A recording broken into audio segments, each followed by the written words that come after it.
Honey, season 10 said you liked season 5. We'll double it. Bro, you have no respect for anyone but yourself, bro. Small dick energy. You're a clown, bro. You're a dickhead. Don't talk to me again, please. My husband. A whole lot of heartache. Hello everybody, welcome back to my channel. My name is Queenie. For those who don't know me, Sweetie Whitney is the moment. We're not going to talk about her much because the main drama was not around her, but her little lines here and there, she is the moment. Also, my ITV crashed for a little bit in the episode, so if there's things that I missed, I'm sorry. I literally didn't see it. Maybe I'll talk about it in tomorrow's video, but Whitney, she's the voice of the people. Okay. Welcome back to my channel. My name is Queenie. For those who don't know me, reviewing Love Island Season 10, Episode 7. Don't ask me about the numbering, please. Before I get into it, please make sure to like this video, subscribe and hit the bell, and leave a comment down below. Molly and Mitch are having a conversation. See, it was a match made in heaven, even with the names. She messed up. Molly and Mitch are having a conversation, and she is telling him that she was very blindsided how Judas handled the whole challenge. We talk.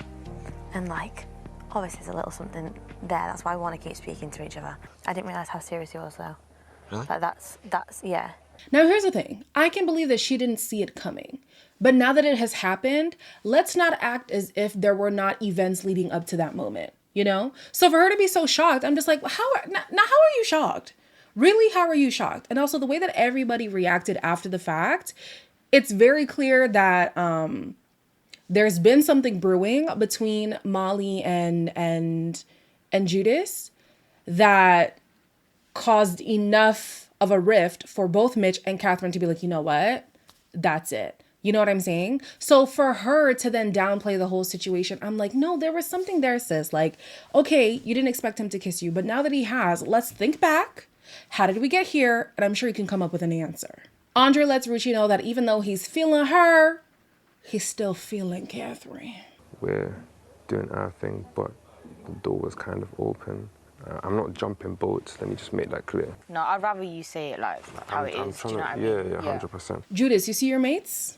You see your friends? It's not that hard. It's not that hard to let somebody know. He could have let her know a while ago, though. He could have let her know a while ago. But I will give Andre the props in that he let Ruchi know that he had feelings for somebody else prior to actually acting on those feelings. So yes, the feelings were there. They were brewing. He knew about it. He didn't let Ruchi know. I understand from Ruchi's perspective, that's crappy, right? But he waited to then have a conversation with Catherine, making sure that conversation with Ruchi was had beforehand. You know? So if I'm going to give props, even though it's kind of hard with Andre, because I'm just like, Andre, like, really, what's your deal? I'll have to give him props on this one. Sammy, guys, is it just me or is Sammy weird? Sammy wants Jess to be sick over him, and he's sick that she's not sick. But you're a decent kisser, you know? Oh, wow. Thank you. So you? You just need to start opening up a bit more. Why? It's been a day. Jess, I need you to stay strong. Something about Sammy I do not fully trust, and I really like Jess, especially this episode. And I'm like, okay, I'm glad she's taking her time. And she did say she struggles to have serious conversations, but honestly, take your time with this one because I don't know if you should be that serious with him as of yet until he proves himself. Who wants to have a serious conversation though is Mr. Tai, and Ella is not having it. My whole life I've never been like a man, man, like ever. So I feel like it's just new feelings to me and it's scary. I feel like I need someone to come in. I feel like I need that. And I was like, and then, you know, he came with a but. This man said, yeah, you the one. Right now. You the one for me in this moment. But another one will come. Ella is lost in the sauce, y'all. You saw how that woman was gazing at his face. When he's looking at her, she's deadlocked. When he's not looking at her, she's deadlocked. I'm like, oh no, Ella. Oh no. Oh no. He's been telling her, listen, I'm going to explore. I'm going to explore. I'm going to explore. So really, can she be mad? No. Catherine is now having a vent to Andre about what's been going on. And he's glad that he finally got an opportunity to get back in the race. I'm also wanting to explore your options. my option. I know you care for me. You know what I'm saying? This is why I come to you. I do know you care for me. Maybe sticking to what I know is what's best for me. In the words of High School Musical, honey, stick to the stuff you know. Stick to the stuff you know. You know what? I'm glad that she put herself out there, and maybe typically somebody who she would have gone for was Andre. But the point of Love Island is to explore. And I still feel justified in saying what I said about her and Judas at that time. I think that it was great. They both were trying something. There really was great potential. Judas he shit the bed, and poor him, because I feel like he lost out on a good one. The issue though with Catherine and Andre is that Andre is just so chill that he didn't nurture what he had with Catherine, and there was something there, right? And so when he finally clocked on, it was too late. And then the problem on Catherine's side is that she interpreted that as him being territorial. And like I said, even back, it was what, episode 2, the review for episode 2, he wasn't being territorial. He just totally misread the situation and should have been putting in energy even before there was another option for Catherine. So they both misread, and here goes Andre continuing to misread, because why did this man take this conversation as, I'm back in the race. Ruchi, I'm good. I'm done. This man's gonna sleep in the doghouse. I mean, yeah, he probably should, because Ruchi wasn't really feeling it, but I'm just like, yeah, I don't think Catherine was saying she's back on your boat, but okay, that's fine. Ruchi is now expressing that she was saving face in front of Andre, but she's actually upset about the situation. I do feel like the timing is a bit off. And the thing is, do you know what it is? If there was a new person that came in and he wanted to get to know them, that would be a different situation. Like, he basically led me on. Now you're telling me you want to get to know Catherine.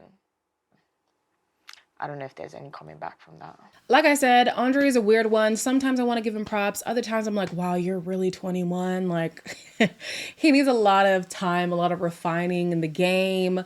Don't be like Judas, though. Okay? I think there is an innocence to Andre that he should keep. But then with that innocence comes like being blinded to certain things. So I'm just like, yeah, you did open up to Ruchi, but I understand where Ruchi's coming from and saying it's one thing if a new girl came in and you explored, but it's a girl who's been here since day one. So you've had feelings that you didn't make me aware of. So now I feel stupid. So yeah, it's a tough one, Ruchi. I'm sorry you're going through this, but I hope somebody comes in for you, because I don't want to see you go. Not yet. Judas and Molly continue to play in everybody's face. And finally, people are catching on. Do you regret it? No, I wouldn't say I regret it. I can't believe it. I think the fact that their conversation was that long, that's disrespectful, and it has made me angry. She was secretly buzzing at that kiss. She was loving it, I know she was. I really, really want to say something.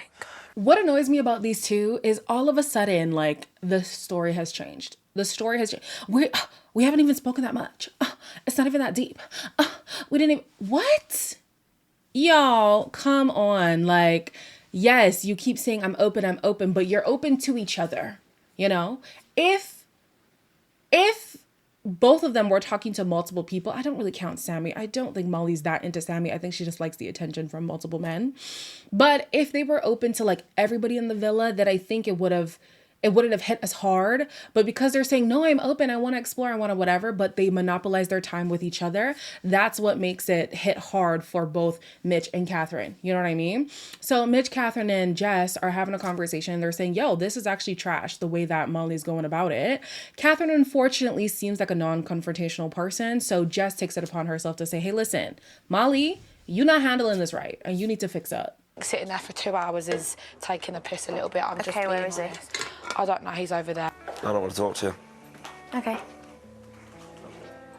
On both ends. So what looked bad? Tell me. It's been hours. It's been hours. It hasn't felt like that. Molly and Judas are made for each other, because this woman didn't give a damn. And I'm like, okay, I understand Mitch didn't want to talk to her at that time, but like she didn't even fight for it. I was like, no, no. And I guess Mitch has been a little bit pissy lately, so I understand where she's coming from. I honestly don't want to argue with you if you're going to have this attitude. But she was just like, okay, and walked away. But yeah, both of their stories have obviously changed, and the defensiveness of both Molly and Judas is proof that there's something there that they're refusing to admit, and clearly everyone is aware of. In the morning debrief, it's clear that there is a very big divide in the villa. There is one camp that believes that they've been honest with their partner, while the other camp believes that they haven't been honest. And so there's a rift between, I haven't done anything wrong, when, I mean, essentially, yeah, morally, no, nothing was done wrong, but a courtesy would have been to let your partner know, hey, this is where my head is at, right? The night before, Mitch had told Molly, you continue to talk to this man. I'm done with you. It's over. Like, we've heard this before, Mitch. Okay. You talk a big game, but you rarely do anything about it. But essentially, okay, I'm back. Sorry, I lost my train of thought.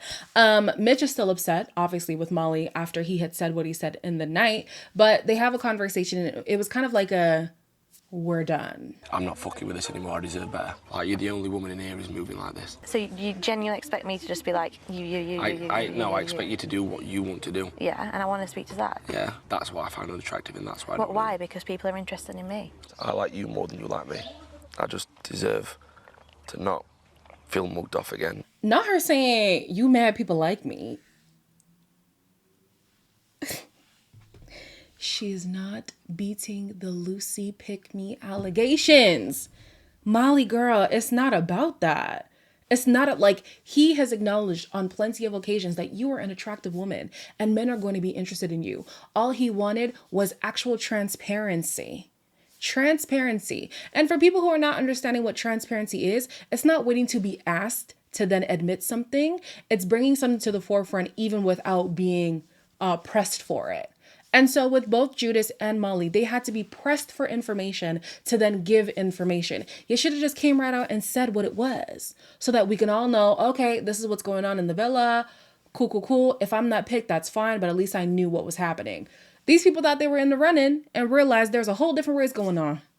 And that's where the issue is. So her being like, you mad people like me? No, girl. That's not the issue. But anyways, I hope that they're done because these new bombshells, it seems like Mitch might be... Okay, he might be moving on, and thank you, because Mopey Mitch, I didn't want any part of it. While Andre is trying to have a little conversation with Catherine, Judas pulls an Andre and is like, "Hey, I'm just gonna interrupt you guys here. I need to talk to Catherine."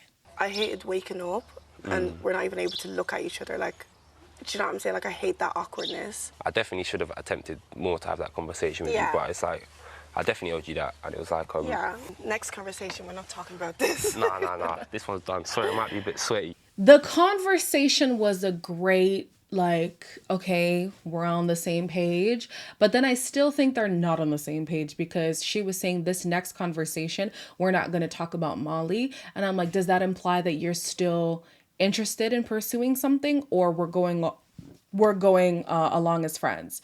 I'm not sure what that was about. I'm glad he was clear, finally. But yeah, I wasn't sure how this conversation ended, like where it left them is what I'm saying. There was also a little bit of the episode, like I said, my ITV crashed with like Medi and Whitney. I didn't get to see it. Maybe I'll talk about it in the next episode when I watch the episode again. But yeah, I missed that. I also missed another conversation with Andre and Catherine. Yeah, so I have no thoughts. But the villa gets a text that the new women, Leah and Charlotte, have entered the villa. Honey, the faces of Ella and Molly, it just gave me joy. I felt like Ruchi, who was kicking her legs on the day bed. I was like, scrum dilly yum yum, a purr. It was too good. Essentially, the people who are going on dates are Ty, Mitch, and Judas. They all get 2 dates with the 2 new women. So the first date is with Mitch and I think it was Mitch and Charlotte, and then Judas and Leah. I'm currently coupled up with somebody called Catherine. I don't really think there's much there. But obviously, if we go on another date, you're gonna have to not wear heels. Stop. Or I'll wear heels. I don't know. Molly's got things to worry about. Shh, shut the fuck up. Both the men seem keen about the women, and it's so funny because here we have Molly bricking it up on that terrace, and it's like, I thought she was mad only about well, not mad, but pressed. I thought she was pressed because Leah is there potentially cracking on with Judas. But she was also upset about Mitch getting along with the women too. And you start to see that throughout the episode. And she's snipping at the girls. And I said, oh, don't be mad at the girls.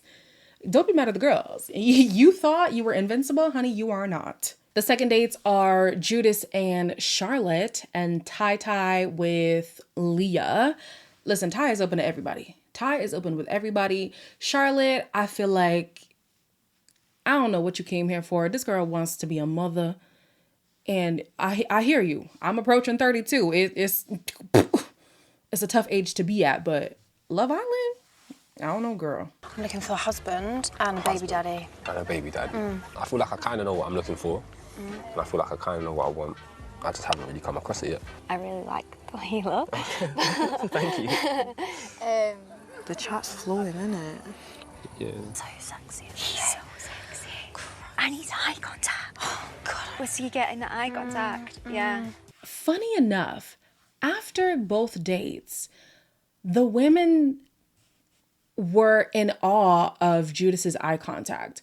And us as the viewing public have been saying, this man doesn't look at women when he talks to them, even Molly sometimes. And so I'm just like, so where was this energy with both women? And did you also notice he did not mention Molly not one time? He talked about Catherine, but he didn't mention Molly. And I'm like, so are these two just managing each other? Y'all did all of this hoopla. You blew up your own spots just to be managing each other and to be moving on with other. I'm just like, come. Wasting my damn time. The final dates are Ty and Charlotte, and then Mitch and Molly. I mean, Mitch and, what's her name now? Leah, who's Molly's friend. Mitch couldn't give two shits. He likes the girl. No other option now because you're literally my type. Oh, unreal. Literally. He was truthful then, guys. Mitch said everything the truth. She just said, I want a baby. They're talking about children. Have you heard? She wants a husband real quick. Literally. This does that was fine now. I'm good.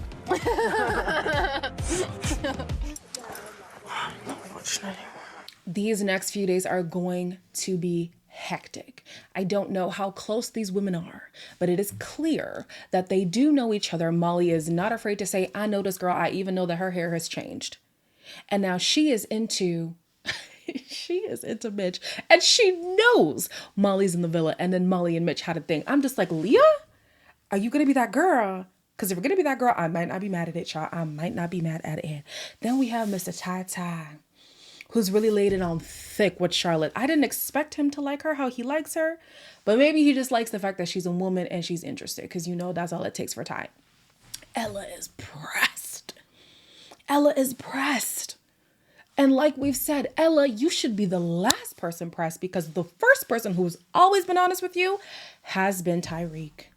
He has always said, when somebody comes in and they're interested, I'm all in, sis. I'm getting to know them. I hope you know that. He's been prepping her as if these are morning affirmations. Every day, you know I'm open. Every night, you know I'm open. Daily affirmations, baby. You should have been paying attention. Here we go. Here we go. Oh, this season is so good, you guys. I'm in love and I'm obsessed. As always, please make sure to like, comment, share, and subscribe. I'll see you on the next one.